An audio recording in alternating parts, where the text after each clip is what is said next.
ये तब की है जब मैं मक्का में था और हमें 7 बार जाना होता है और मैं उस काले पत्थर के चक्कर लगा रहा था और मेरे मन में ये बड़ा सवाल आया, क्या बनाने वाला इस घर में रहता है? तो मैंने मक्का में ही अपना इस्लामी विश्वास छोड़ दिया उसी वक्त।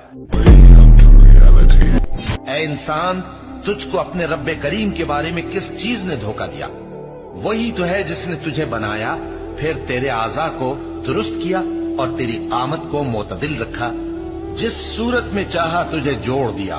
मगर अफसोस तुम लोग जजा को झुटलाते हो, हालांकि तुम पर निगहबान मुकर्रर हैं, यानी मुअज़्ज़ज़ कातिबीन। जो कुछ तुम करते हो वो उसे जानते हैं। जो लोग ईमान लाए फिर काफिर हो गए, फिर ईमान लाए फिर काफिर हो गए, फिर कुफ्र में बढ़ते गए, उनको अल्लाह न तो बख्शेगा और न उन्हें सीधा रास्ता दिखाएगा।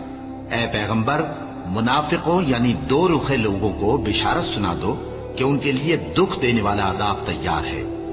वो जो मोमिनों को छोड़कर काफिरों को दोस्त बनाते हैं, क्या ये उनके यहाँ इज्जत हासिल करनी चाहते हैं? सो इज्जत तो सब अल्लाह ही की है।